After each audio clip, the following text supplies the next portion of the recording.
সুপ্রিয় দর্শক মণ্ডলী, আসসালামু আলাইকুম। আশা করি মহান আল্লাহ রাব্বুল আলামিনের অশেষ মেহেরবানি ও দয়ায় আপনারা সবাই ভালো আছেন। দর্শকবৃন্দ, আজকের বিষয় হচ্ছে স্বপ্নে নামাজ পড়তে দেখলে কি হয়। নামাজ ইসলামের অন্যতম ফরজ ইবাদত।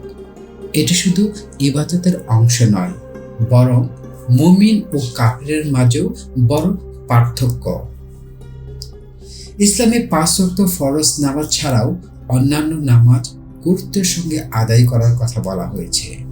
এখন আমরা জানব স্বপ্নে নামাজ পড়ার অর্থ। অনেক সময় আল্লাহ তাআলা স্বপ্নের মাধ্যমে বান্দাকে সতর্ক করেন বা বার্তা দেন। স্বপ্নে নামাজ পড়তে দেখার ব্যাখ্যা বিভিন্ন হতে পারে। এটি ব্যক্তির জীবন, ঈমানের অবস্থা এবং তাদের দৈনন্দিন কর্মকাণ্ডের উপর নির্ভর করে। তবে এটি সাধারণত ভালো স্বপ্নের অন্তর্ভুক্ত এবং আল্লাহর রহমতের প্রতীক। বিভিন্ন পরিস্থিতিতে স্বপ্নের নামাজ পড়ার ব্যাখ্যা বিভিন্ন রকম হয়ে থাকে। যেমন ধরুন, দাঁড়িয়ে নামাজ পড়তে দেখলে জীবনের সুখ ও রহমতের লাভের ইঙ্গিত বহন করে। শুয়ে নামাজ পড়তে দেখলে মৃত্যুর নিকটবর্তী হওয়ার সম্ভাবনা, যদিও একমাত্র আল্লাহই প্রকৃত শর্ত জানেন। বসে নামাজ পড়তে দেখলে শারীরিক অসুস্থতার সম্ভাবনা বাড়ে। পূর্ব দিকে নামাজ পড়তে দেখলে সেই ব্যক্তির হজ ফরজ হলে তা আদায় করা উত্তম। পশ্চিম দিক ফিরে নামাজ পড়তে দেখলে ধর্মীয়ভাবে উদাসীন হওয়ার ইঙ্গিত, যা সংশোধনের প্রয়োজন। বড় জামায়াতে নামাজ পড়তে দেখলে আল্লাহ রহমত ও বরকত লাভের সম্ভাবনা বাড়ে। আপনি যদি নিজেকে ইমাম হিসাবে দেখেন, সেক্ষেত্রে নেতৃত্ব ও বড় কোনো দায়িত্ব পাওয়ার সম্ভাবনা বাড়ে। এখন আমরা জানব স্বপ্নের ধরন। বিখ্যাত হাদিস বিশারদ ইবনে হাজার আসকালিনী রাদিয়াল্লাহু বলেন, স্বপ্ন 2 ধরনের হতে পারে। 1. সত্য স্বপ্ন।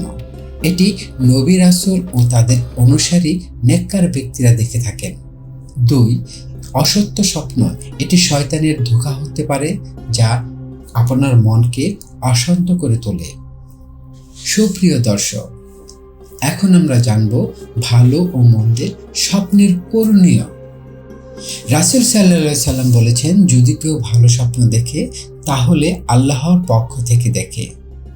সে যেন আল্লাহর প্রশংসা করে ও অন্যদের জানান। আর যদি মন্দ স্বপ্ন দেখেন তাহলে সে শয়তানের পক্ষ থেকে দেখে। এক্ষেত্রে আল্লাহর কাছে আশ্রয় প্রার্থনা করবেন, কারো সঙ্গে এই স্বপ্ন শেয়ার করবেন না, 3 বার বাম পাশে থুতু ফেলবেন এবং আউজ বিল্লাহ পড়বেন। শরীরের পাশ পরিবর্তন করে আপনি ঘুমাবেন। নবীজি সাল্লাল্লাহু আলাইহি সাল্লাম ফজরের পর সাহাবীদের স্বপ্ন শুনতেন এবং তার ব্যাখ্যা দিতেন। স্বপ্নের ব্যাখ্যা জানার উত্তম সময় এটি, কারণ এতে ভুল হওয়ার আশঙ্কা কম থাকে। স্বপ্নে নামাজ পড়তে দেখা সাধারণত শুভ লক্ষণ। এটি ঈমানের উন্নতি, আল্লাহর রহমত লাভ এবং আত্মিক শান্তির ইঙ্গিত বহন করে। তবে স্বপ্নের ব্যাখ্যা নির্ভর করে ব্যক্তির জীবনধারা ও ঈমানের উপর। সুপ্রিয় দর্শক, স্বপ্নের প্রকৃত অর্থ আল্লাহ তাআলাই ভালো জানেন।